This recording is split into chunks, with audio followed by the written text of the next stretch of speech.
Someone is willing to actually pick Order of the Dragon. Now, he's probably not going to win because it is Order of the Dragon. But if there's anyone that can figure a way to make this underwhelming Civ good, surely it has to be this guy. Poppy Paw in the red on his David Kim account. He's going to be going up against a Goliath from Asia. This is, of course, Louis MT playing as the Japanese. Yeah, pretty interesting matchup, actually, considering Order of the Dragon just isn't really getting picked in competitive whatsoever at practically any level. We rarely ever get to cast it. So I'm always excited when it comes out. To me, this is a Civ that kind of feels like it has some fundamental flaws that are hard to overcome. And I think it's more to do with, like, this Civ has a beautiful mid spot where they look really powerful in the mid game. But the escalation is weak because they have to spend so much just to get initial units out. And then the late game is so weak because they aren't pop efficient. They don't have enough units to spread the map. So every time I see Order of the Dragon, this is a Civ that I feel like has to make the correct first move, and then it needs to take control of the game quickly in the first 20 minutes. And that's tough, man. Like, imagine you're playing a Civ, and your opening move defines the outcome of the game. That's usually how it feels for a lot of these replays, where, you know, if you have the misread and you build 2 horsemen, but your opponent's already prepped spearmen, all right, GG. Like, you know, you are a mile behind at that stage. You've spent 480 resources. It feels like it's an absolute downer, because then when you say, okay, well, he built spears, I'm going to build archers, drop the archery range, all of a sudden you have to wait double the time almost to build these archers. So it's a tricky thing to balance, and I think a lot of players have been struggling to find that kind of rhythm consistently. And thus, if you can't find it consistently and you have to fall back on the late game, that's where this Civ looks like an absolute pile of stinking turd on a stick. So hopefully that will be resolved. I'm hoping like the devs can come up with some creative way. I know some players came up with kind of the obtuse idea of maybe we just increase the pop by 50 or something like that, which to me sets a weird precedent. Like, you've already got a Civ that functions very differently, and now you're talking about the idea of having it completely circumvent certain restrictions that exist in the game, such as population cap. It's definitely a tricky one to solve for. One thing I will say is Order of the Dragon kind of feels slick in free-for-alls right now, right? They've at least got a home there, because the cool thing about OOTD is their villages are so pop efficient that they are by far the best way to just boom up an insane amount of resources. Now, I don't want to have, like, I don't want I've told you that because I just realized what that means. That means you're all going to go to free-for-alls and spend 30 minutes in a corner. But if you're going to do that anyway, you might as well do it with the Durgans. Kura Storehouse on the way, though. And it looks like we did get a 1-1 scout start. So I was kind of curious if we'd start seeing Order of the Dragon in particular try and start doing 2 scout starts. The logic being is, while you can come out to pocket resources, in a lot of these matchups, your opponent can't. I think what might develop in this meta for the Dragons is that 2 scouts will become a bit more standardized. Simply because if your opponent has to come out of their base, your units can find easier impact, right? It's very difficult when you have to take your initial men-at-arms, your initial archer, your initial horseman, and dive a TC. Even more difficult with this Civ because it's such a strain on their economy. So I think, although we're not seeing it yet, it will be a development. It's one that we've already seen from HRE for differing reasons. For HRE, they do double scout because they need all that extra sheep. For Dragons, realistically, what you want to do is just take all these sheep off the map and then still head out into the deer and the boars, because you will get much better gathering rates there. But to make the at-home gathering rates better for Puppy Paw, he has actually gone for the Arkan Chapel. Honestly, I'm totally fine with this. I actually think that the Arkan Chapel is pretty decent right now. The thing you have to keep in mind is it says it's 15%, but it's actually higher because your overall calculation has been inflated, right? The villages, the dragon villages, have a 28% increased gathering rate. That's the base rate. So they're 128% already, and then you're adding 15% onto 128%, right? So at that stage, you're getting a bigger yield than you would from the base of what HRE get. The problem is how you utilize this is a little bit more tricky.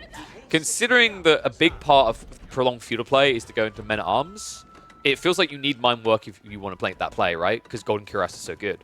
So I actually like Puppy Paw's approach here of just saying, okay, I want Arkan, I want my greed. That means I can't actually have men-at-arms in early phase. It doesn't make sense.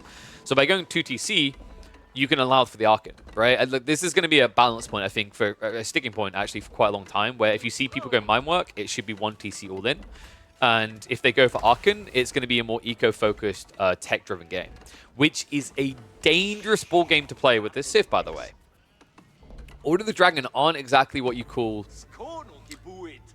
reasonable on... They don't exist on a level playing field in the late game, right? Like, if you end up in the late game, your opponent has 200 pop, you have 200 pop, you're both an imp, this Civ falls flat. Like, I would put them in the bottom 3 of all Civs.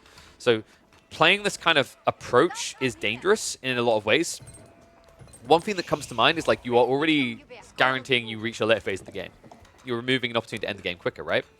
But on top of that, the tricky part about this matchup is doing this choice against the Japanese gives them the freest castle age they could ever have, and it guarantees them control on relics. Now that's very important here, because at the end of the day, even though this may be a different HRE, at its heart, one thing still remains absolutely true, and that's that these guys absolutely love relics. So keep an eye out for that. I think Louis, to me, this looks like possibly a 4, if not 5 relic game, especially with the short ramp being walled like this. It's just going to remove options for Puppy Paw. So the only realistic one he can play into is Horseman, right? Playing Horseman into Mounted Samurai is a death sentence. I don't care how chunky your boys are. They're not going to be able to compete with that. But considering that this is going to just be a little bit of greed on greed, we are going to hit the 2-timeser. I love the move out onto the berries. Anyone who's playing Japanese, if you're not doing this, especially in games where you're not being pressured, you're playing Japanese wrong. Tawara already makes this better than gathering from sheep.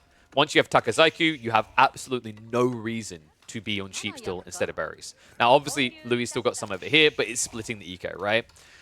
After this, he's got double berry patch behind him. This is a glorious spawn for the Japanese. And oh, what? Nani? Yes? Yes. Oh, no. Is my brain thought right now. This is an interesting choice. Temple of Equality is an absolute train wreck of a landmark. It's a travesty. But the idea, the concept in this matchup is smart from Louis. I just realized this is the second time I've cast Louis on Cliffside, and both games he's gone for Temple of Equality. So this landmark really has next to no place. This is the one matchup where it has some sense. Remember, Temple of Equality, the way it works is you get your hands on the Buddhist monks, and the Buddhist monks can use the Sohai Sutra to reduce your opponent's base damage by 50%. Do you know who that's really effective against? People who have big base damage. Say a Civ that essentially has 2 units in 1, like the Dragons. This is actually the only matchup where this build makes even an iota of sense. But here's the problem. The reason that this build doesn't work, even against Order of the Dragon players quite often, is because of the way that Sohai Sutra gets cast. The issue is that these Buddhist monks all end up targeting the same unit to debuff them, more often than not. So you have to be micro-intensive on this to get value. Now, the good news is against Order of the Dragon, there's less things to get micro-intensive against. Another good news piece, actually, is the fact that because this is a Burgrave build on the other side coming out from Puppy Paw, he's going to be able to play for those relics quite freely. And also, this is kind of like added value logic, where if your opponent's just spamming out these men-at-arms early on, or whatever it's going to be, the Sohai Sutra, like, you're already getting your guaranteed lock-in in these fights, right? I think that this is the point in the game where, in a lot of ways, this plays to the advantage of the Japanese player. I think Puppy Paw done this intentionally in response to the Temple of Quality, though. Because if he went for Regnants, he wouldn't be able to get units out quick enough, because remember, Order of the Dragon take way too long. So you'd be churning out a knight every 42 seconds, right? And there's going to be a nice Buddhist monk waiting for each of those. So that was a pretty creative choice being made by Puppy Paw. The other intriguing part about this, the reason why Puppy Paw can afford to do this, he sacrificed potentially 5 extra relics if he got all 5 on the map, right? Realistically, you're never going to get 5. You have to realize, what did Louis sacrifice in return? Louis sacrificed potentially 6 discount relics. Discount relics as in the Yoroshiros. Because if you drop them in the Forge, you get 5 gold less than what you get from a relic, right? So realistically, doing this for Puppy Paw, it hasn't hurt his capability of remaining in this game. I actually think it's helped him. Because in a way, he stripped away more potential gold trickle for the Japanese player than vice versa. In return, he gets an opportunity to try and block these on the field. Unfortunately, the problem right now is he's spreading the Spearman a bit too wide. This is exactly how you cannot play Spearman in general, but even Order the Dragon Spearman. Because what happens is you can brace, and you'll deflect armor on one, but then the other one will clobber you down. Like, that is an absolutely horrific trade. Yeah, this is a perfect example of where Order the Dragon struggle. To me, I feel like the unit that is hardest to build past Feudal is Spearman. Because Spearman's biggest impact isn't just in their bonus damage, it's in the way that they can block and control opponents. The issue with that is that when you're playing against mass mounted samurai, you struggle to actually have the same number. right? Like, it's kind of crazy. The only reason he's competing, by the way, is the Burgrave. Like, I'm giving him a lot of credit on the Burgrave because it's very important here. With Burgrave, it takes him 14 seconds to produce one of these guys. Meanwhile, the Mounted Samurai come out in 12 seconds from that Yorishiro. Yeah, pretty smart choice. But unfortunately, so far, he hasn't really been able to find any grasp from it. And sadly, this is looking like a 5-relic game. All right, fair to say things just got really tough. So how does Puppypaw now solve for this? He's going to have to attack. I don't think you can just choose to greed. If you try to go Imperial Age, I just think it's going to be way too much time given over for a Japanese player. The Japanese player, that, by the way, is going to TC on a delay. So, like, he won't fall behind on economy. And on top of that, he'll have this very nice transition to ramping up in food, right, with the daimyos into the mass farming. So I think the best way that Puppypaw can play this is to try and attack now before Louis gets fully online. Because not only is it going to be 5 relics, not only is it going to be an army of these annoying Buddhist monks, it's also going to be things like Odachi tech from Samurai. So, for example, if you keep spamming Spearman, the next logical drop is, well, it's 2 choices, actually. It can be either the racks for Samurai or the racks for Onibigisha. Either one destroys this army. I'd actually say Onibigisha are better, because obviously the Samurai, although they'll kill the Gilded Spearman quicker with Odachi, they'll die very quickly with the Crossbowmen. So I quite like the idea of just going into the ladies at this point. And that's kind of tricky for Puppypaw, right? Because the other thing that you get by going for the Onibigisha is mobility. And Puppypaw sucks for mobility. Pretty much every Order of the Dragon player sucks for mobility, right? Like, even when they go for Gilded Knights, I feel like I'm watching a slow-moving army. And part of that is the optical illusion of them being bigger. But the other reason is, like, they just have less units to flood wide with. So, really, Puppypaw's best chance here is taking the fight right down the center.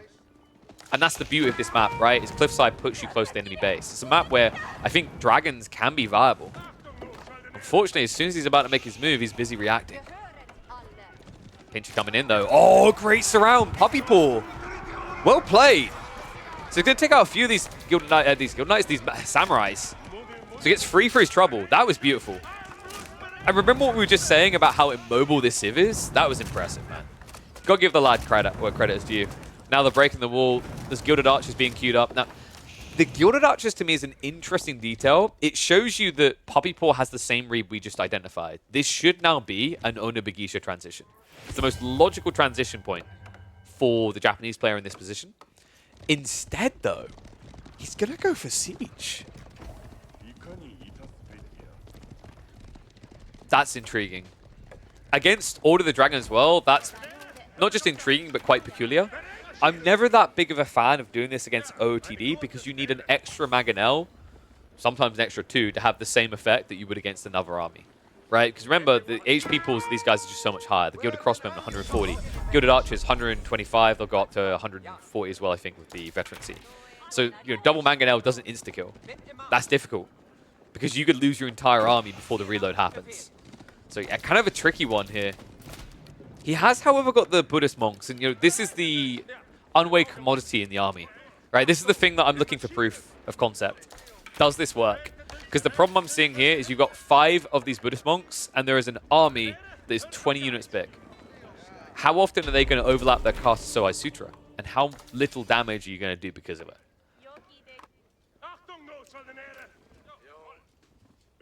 I do really think Puppypaw needs to consider getting Spring Wars, but the problem is he doesn't know about this yet, right? Like, you can actually see the Mangonels, I think they're held just out of range there. So Puppypaw could be walking into his death when you consider half his army is ranged and the other half doesn't move. And we're in the Rams.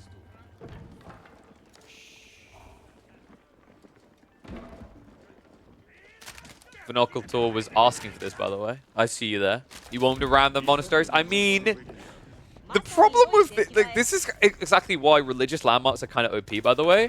Is like, if you want to get the relics off your opponent, whether it's HRE or the Dragon Japanese in these situations, you have to break a giant-ass 5k structure. Not a 2.1k structure, which would be a lot more reasonable. You actually have to take down something with over double the health. It's insanely difficult to take Rams away in those situations. But look at this. We've got Zen on the way, so more gold trickle being generated. An ambitious move out. Louis will quickly back away, though. And you are seeing that correctly, guys. we've got Yumi, which, in fairness, you're up against spears, right? And the comical part is having Yumi versus Gilded Archers. I feel like I watched this quite a long time ago, and you would be surprised by the result. Yumi can actually win that fight. It's just overkill. The problem with Gilded Archers is they keep overkilling. They're even more likely to overkill than their counterparts, right? Now, like, at least compared to things like Lombos, they do better from an attack speed perspective, but speaking of that attack speed, it's going to put it to good use. Actually finds his opponent out in the berries. Nice little strike there, 5 villagers down.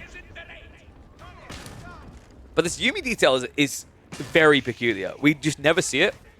I think it's a pretty cool concept, though, as a body blocker as well. When the spearmen charge in, not only are you going to counter them, you've also got this clump of units to stand in their way. That's his goal, right? If you went Onabagisha, that's awkward. Archers can clear you up quickly, and it's expensive.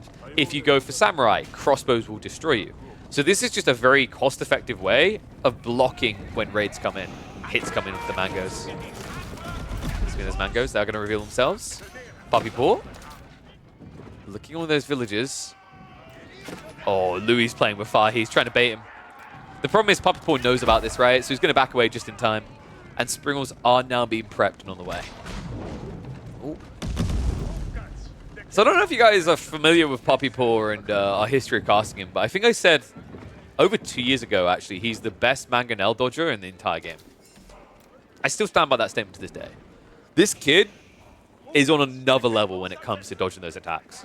Even when you compare him to the absolute best in the game, I don't think I've ever seen someone so on point with evading siege.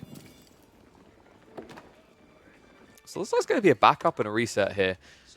In fairness, Puppy Paw is in a really good position right now. Despite the 5 relic issue, what you have to keep in mind is he's right now sitting 13 villages ahead as the Order of the Dragon. Their villages are better, right? That's a very important detail to identify. What does worry me is if you can't break the base soon. To me, you're reaching your power spike, because if this has to now go into Imperial Age, you're an Order of the Dragon player without Gold Trickle. You haven't got any relics, right? That's problematic, because in Plus, the comp involves Gilded Hand Cannons. And those cost 240 gold a pop each. So, very difficult to maintain that when you haven't got the power of Regnants behind you. In fact, I feel like anytime I see Burgrave, if it has to go into Imperial Age, I already hate the build. And look at that So High Sutra, man. It's insane. -8. Like, tell me how else you get this type of debuff. Camels can't do that to cavalry. So freaking powerful.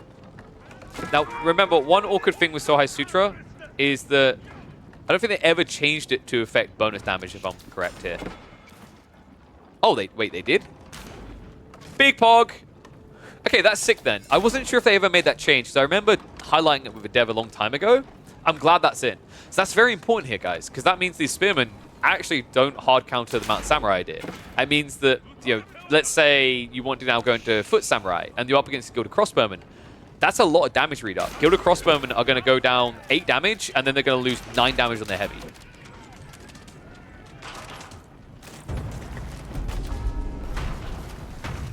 I think they should add total resources and income to see who instantly has more. The problem with that is you're introducing more numbers to a screen, which can become more and more overwhelming. I think it would have to be here, and you'd be switching over to it. That would be how you like portray it. You don't need more numbers on screen in general. You need ways of accessing more information without it being forced. By the way, talk about forcing the matter. Louis just went Imperial. What? Well, actually, credit to him. Oh my god, he went Castle the Crow. That is sick. That is the only way you would be able to get Imperial Age in this situation. You would die. Like, if he had gone for the Tanagashima Gunsmith, dead. Instantly dead. What a sick play. And now look at the response. Elsbat Palace on the way next to a keep. Puppy Paw says, okay, you may be first, but I'm not going to be far behind. And not just that, I'm here now to stay. Why can he go Elsbat? Because he's already at 86 pop. He doesn't really need much more than this. It's a very smart read by Puppy Paw. On top of that, just the power of Elsbat here with the influence means none of your defenses are going to be falling. This is a really smart play. And now, all of a sudden, you have this awkward situation where you can see the plan was to go into hand cannon Ashigarus for Louis. Wouldn't that have been nice to have had a gunsmith for? He didn't really have a choice, though, and oh, what a sneak. You saw that correctly. From that distance, guys, you get 2k resources. Never underestimate the power of this landmark. I legit think people sleep on this. Tanegashima Gunsmith should not be your default go-to. Castle the Crow can do some incredible things. A little bit of a push in here. The problem right now for Poppy Paw is, like, if I'm not mistaken, I think even torch damage gets reduced, right? Yeah, it's kind of incredible, right? Like, Sohai Sutra, I think, would be quite, almost, like, seemingly busted if it wasn't for the fact that the Buddhist monks regularly cast on the same thing. Because the reductions in bonus damage, in torch damage, and base damage, like, that's what makes it phenomenal. Compare that to other auras where you get a damage reduction. For example, Camelonese. Camelonese is 20%, right? It's 20% of base. So if you Sohai Sutra a crossbowman, and they're attacking like a samurai in return, you actually haven't reduced their damage by 50% if it acted the way as Unease does. You would have reduced it by 25%. That's the beautiful thing about Sohai Sutra. I do think if they ever fix the AI's behavior so they don't overlap their casts, we're going to see a lot more of this landmark.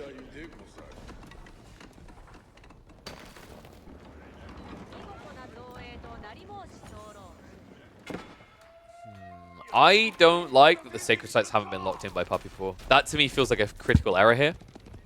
If both these civs go into the hyper late game, I actually favor the Japanese. I think going to Bagisha spam, hand cannoneers, like, these are things that you can match your opponent with. Because you have to remember with hand cannoneers, you just get Yumi, and you get an extra +5 damage, right? And then you get gunpowder on top of it. So although it's not quite the level of Gilded Hand Cannoneers, we already mentioned that he's the one with 5 relics. He's also the one generating gold off the fact that these Buddhist monks even exist. He can afford it. Puppy Paw cannot. He cannot afford to wait. He needs to move in. Springles are trading out. Double Mango means he has to retreat, though. Kind of tricky in this situation, right? Like, Puppy Paw, these choke points are his enemy, and we talked about this earlier, this idea that the archers are actually a smart play. I still stand by that. It's sick because right now, for Louis, the archers are functioning as his front line, and the hand cannoneers are the back line, right? Like, you have to look at this differently. It's almost like you just got to imagine these guys with shields. Now, they're not very tanky, but they're incredibly cost-efficient.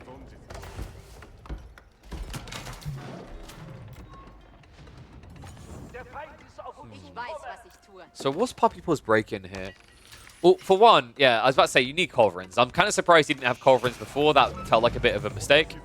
It's such a powerful tool. Culverins are just better than Springles now, right? After they made the changes, you have to remember that Culverins are more pop-efficient, rather.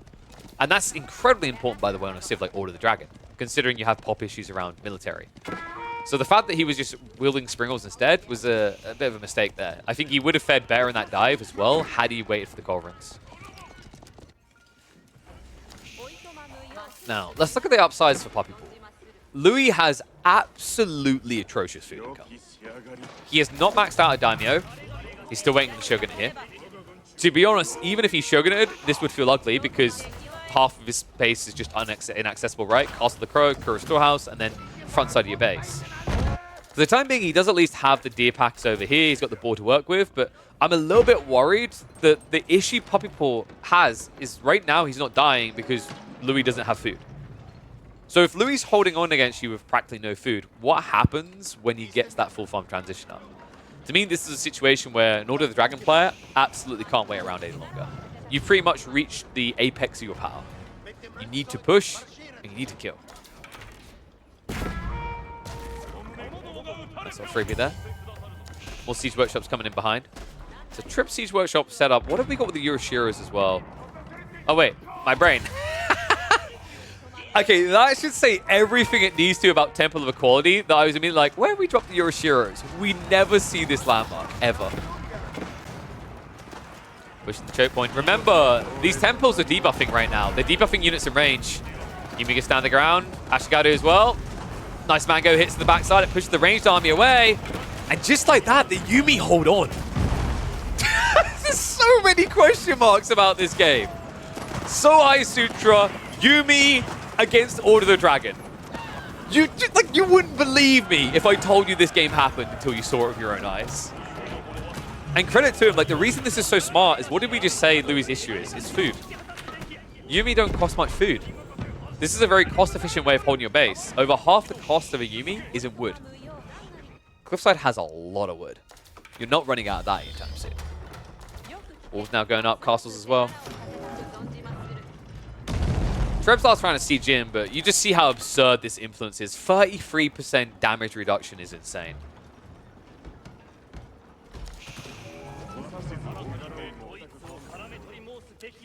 And yes, the monks do generate the gold. Remember, it's 25 gold a minute. Mark my words, like, in its current state, this is the only matchup where you would do this, for sure. But you just see how powerful it can be. The other thing I'm a little bit surprised about, like, people are going to get better at doing this. I really wish that Louis was doing it. He has not been using the Nehan conversion. So you see those stats there? That's huge. You get 25% more movement speed and 20% more damage for 20 seconds. That's the mistake I'd highlight for Louis. He's standing here fighting literally next to the relics with the monks right here. Pick up a relic, wall low, get that buff on your entire army, and then watch the numbers skyrocket. 20% increase on 40 damage, you're going to be up at 48. Imagine with gunpowder, you're over 55, right? You actually eclipse what a Gilded Hand Cannoneer could do in DPS. So yeah, I think like that, it's something very difficult to remember as well, in fairness to him, because no one's really using Temple of Equality, and I don't think I've yet to see a single person use the Nehan conversion in a meaningful way. But this is the place, right? When you're fighting literally right on the temple, there's no better time for it.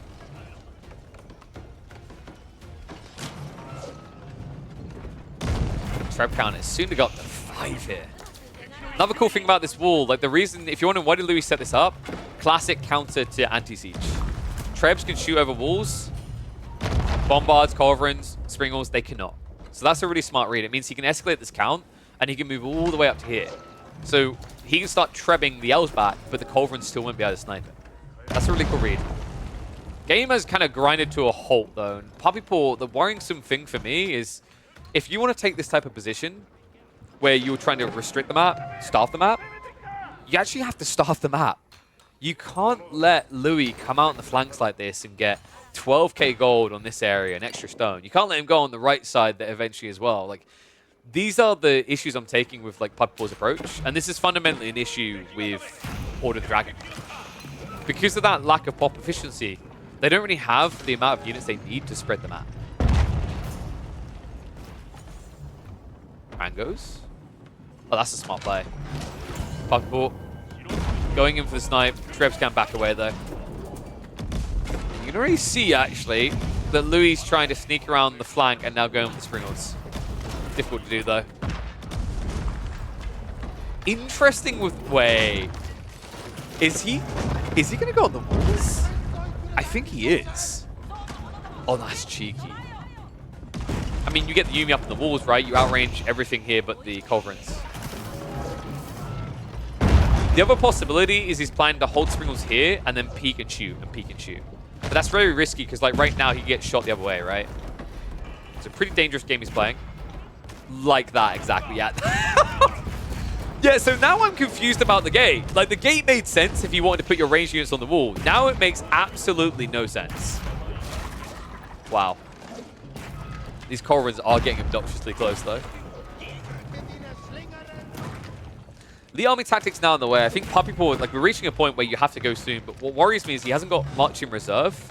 He's been waiting on these tech upgrades, but they're still not here. I think that is a critical blunder as well. Specialized picks only coming in now 30 minutes into a game. When you're playing a gold intensive, that's insane. Like, the difference there could have been, if you got it on time, we're sitting on an extra 3k reserve of gold this deep in the game. I'm pretty sure if you lock the gate, it can still be shot free. Someone can confirm that for me, but like, as far as I'm aware, from what I've always seen anyway, as soon as a gate is built, you can shoot through. Colves. Just getting a little bit of tickling, but now we're on the walls like I was hoping for, right? And now you're seeing him creep over the left side here with the wall up, so the Trebs are safe from Colves. TC's taking a lot of damage though. This is starting to add up. Dive's going to come in now on the right side. Puppy Paw seeing an opportunity to flank. Problem is with that Castle of the Crow, it's difficult. It's a death sentence going underneath it, even for the chunky boys. And the castle on the right side guarantees they can't do anything. Yeah, that was an underwhelming charge in. All right, hear me out. The way you actually play Order of the Dragon in this matchup, when you see they have so high Sutra, you just build all siege. it kind of makes sense, right? Like, he's struggling right now because of the fact that he just doesn't have enough troops. That by the time they actually reach the enemy, they've all been debuffed for 50%. That's painful, man. Like, and that, you have to realize what Louis doing to Puppy Paw's army. By using Sohai Sutra, he's essentially turning all of these units into regular versions. But you're still paying twice, and you're still taking up twice the pot. That is brutal.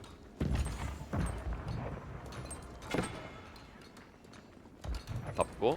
This is going to be able to raid the goals. This is a big deal. The problem right now is I actually think in some ways this will help Louis because he actually needs more military to push out. TC did go down, right? So replacing those losses is also going to be expensive. This is oppressive, man. You are vile. Just HRE and all of the Dragon players in late game are vile for this very reason. 1,000,001 outposts just with cannon emplacements coming in. Not a fan of these farms from Louis.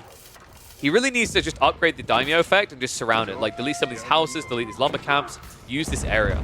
It's kind of painful to see a Japanese player playing on farms away from the TC entirely.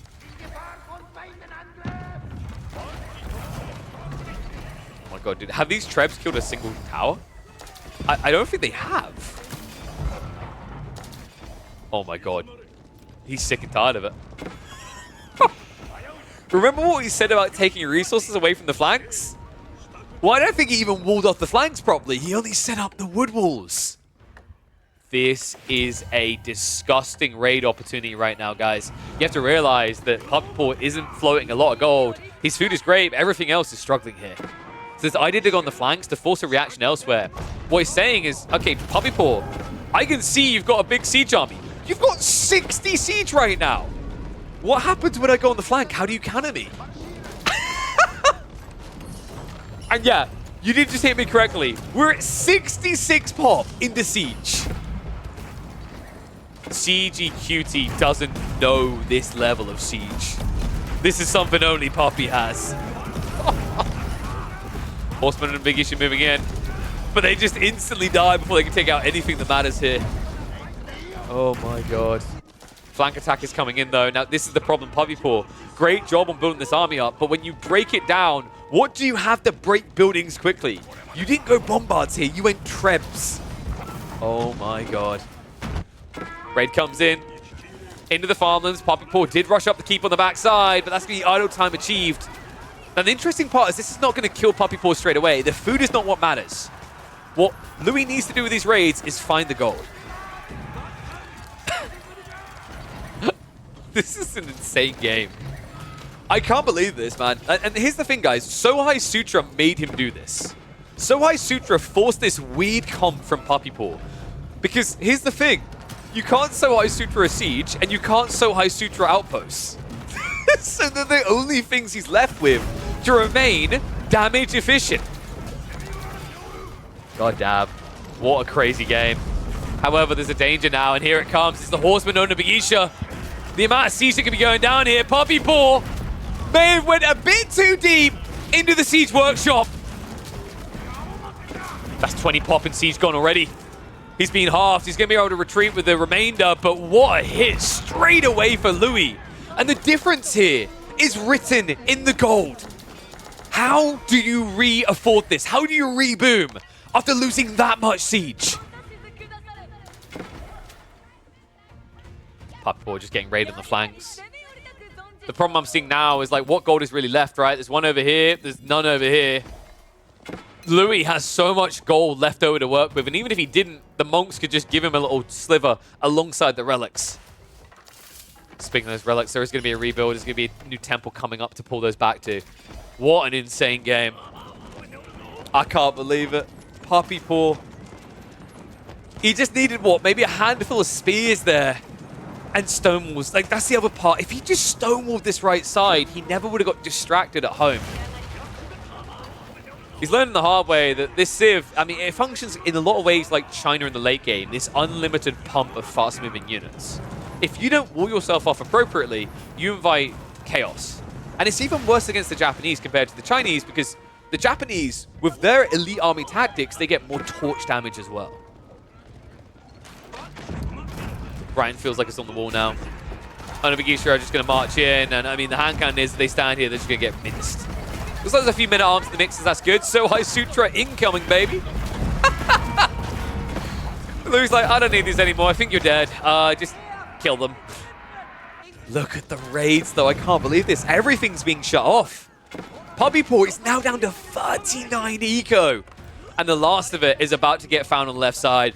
This is game. There's no coming back from this now. Puppy Paw has drained his reserves. He's got 2k food left over. He can't get through the landmarks quick enough. There's still the Kura Storehouse and a Castle of the Crow, as well as the Equality to down before he get the GG. Now, if you're wondering why isn't Louis repaired this, it's 13k HP. You're not repairing in a rush. And it's the first thing to always get attacked. But everything else is safe. Puppy Paw most definitely is not. You can see him migrate now into the south side, onto that gold vein likely. But that just puts you closer to the enemy's firing range, right? And at this point, I'm struggling to see how Puppy Paw has more than one fight in him. If this army fails to kill, he's dead. Onabagisha, Horseman going in again, looking for more siege. I mean, funnily enough, if you just run onto the back of it, Onabagisha shreds siege.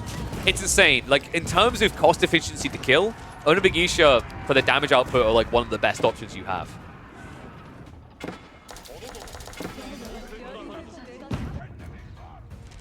Pull credit to him. It's at least gone back up to 44 villagers, but the problem now is like, where do you gather resources from, right? He's running out of any safe haven to hide in here. And you can see by the map, it's the classical issue with Order of the Dragon in the late game. Where do you go? How do you spread? You can't. You need that condensed fight. And Louis has been doing everything he can to avoid it. And I can't believe this. 11 Springles. Do you think you have enough? Let's find out. The amount of siege in this game is insane.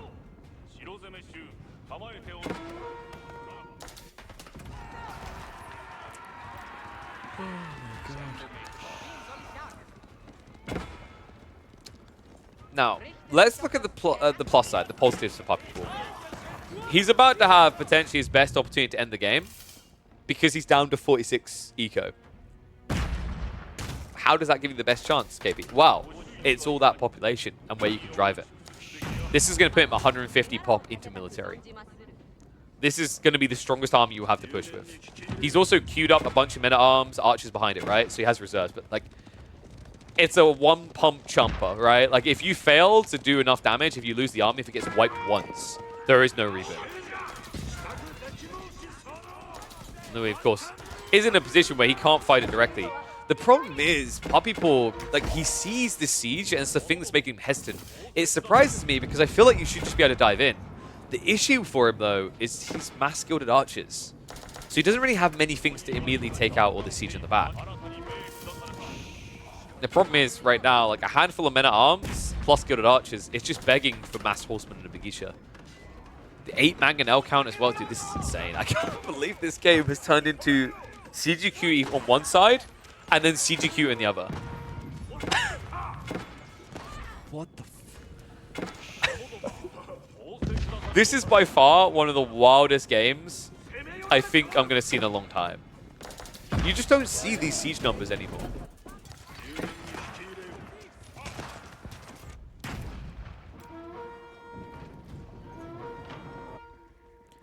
It's kind of crazy to think if Puppy Paw just walled himself off properly, how the game could look for him right now.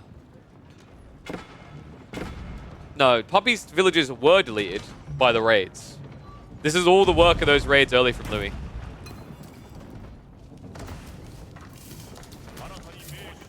Oi, oi, oi, man. Remember, this is also the point in the game that Louis is most comfortable with. This guy thrives on, loves the late game. We're deep in it now. And 8 mangonels. I mean, I said you need more mangoes to kill Yumi. Yeah, 8 will do it, guys.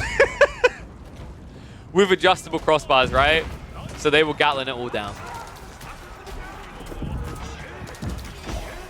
Another tricky part I'm seeing for Puppy Paw is we're still in a situation now, this deep in the game, 40 minutes in, where he's not built a single bombard. He needs this to break the keep. Like, he can't get through here at all. If he dives this keep, he dies basically to static defenses. It doesn't even matter about the rest of the army. he'll just get evaporated. I think that this is kind of already chalked at this point for Puppy Paw. You can see he's scrambling to try and find an in. But I don't know what in's going to be good enough at this stage. You know, there's 6k gold reserves for the Japanese here.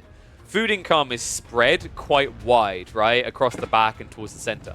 So you don't have an ability to move somewhere and shut it all down. Not like, for example, on the other side, when that raid came in and eventually had this knock-on effect on the food, where all the food was in one location.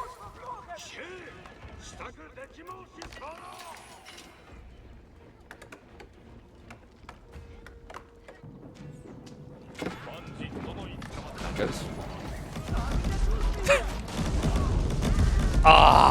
Don't you? Have you missed this, guys? Oh, these were the days.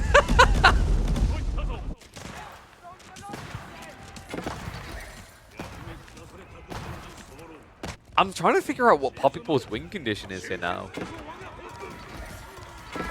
I mean, this is borderline delusional. Chemistry, like, it's not for the hand cannons, it's for the culverins, but even that's delusional. You're not getting more than this. Chem coming on the other side, the difference is genuinely, if you want to win this game now as a Japanese, you can easily just transition into mass Ashigaru. Raid on the backside is an absolute massacre. A bunch of villagers just getting sniped down here. And Puppy Paw is still looking for that critical hit, that knockout blow. The problem is you can see just by the minimap, all the eco that remains for Louis is on the left side of the map. This is the worst possible position to come. On top of that, Puppy Paw, like, dude, I mean, bring some torches or don't even bother. Oh, man.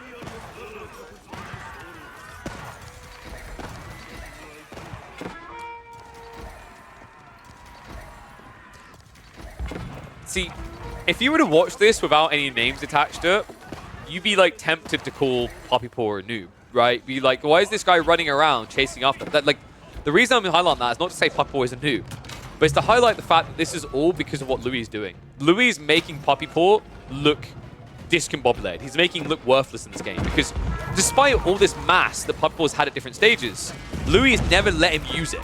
Not to its full extent. He's always been seen it and gone, okay, I'm going to go round, right? Oh no, you've got a really strong line there. You've Magano-lined me. It's time to blitzkrieg. Let's go through the next country across, to the right side, the left side.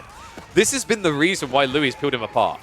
This is the reason why Louis can have such little in military comparatively and yet looks so much stronger. This is exactly why Louis is able to threaten players like Beastie who thrive on this drained late game so well, because it's what he's doing. He's peeling the map, he's slowing his opponent down, he's taking more eco away, he's holding reserves so that eventually, after his opponent has nothing left, he can just reboom up to max military and then break him. Keep going up on the left side here. Some villagers going to be taken down, but this castle is not going to be killable. And any losses at this point are expensive for Puppy Paw. I think he's on the last gold vein now. Yeah, 200 and gone. And then there's nothing. So you now have to set up trade, or you have no gold source for the rest of the game.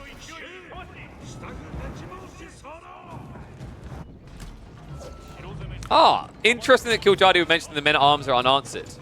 I have your answer right here, son. And it's a strong one. Louis was already prepping for it. He's got Adachi tech already. Elite stats is coming through. He's up to 20 the samurai.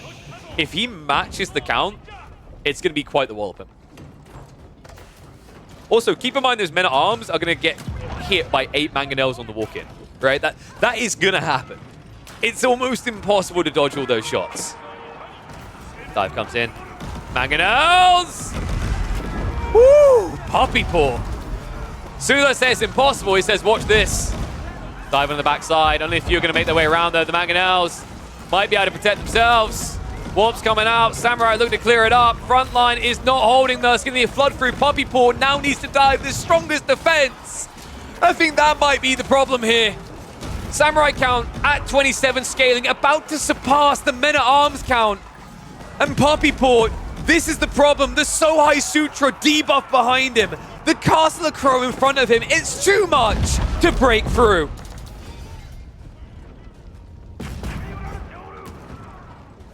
And that may just be it. Look at the immediate queue up. 12 more Buddhist monks. They're a peaceful people, but when you come for war, they make sure you're disarmed. These men-at-arms attacked like kittens in that fight. And the Mango's barely felt the brunt of it. You can see he's already scaled back up to a about to be double-digit Mango. And the difference now is, sure, you got 1.3k gold because you snatched away from your opponent, but this is a limited lifespan compared to a permanent push of Mass Samurai.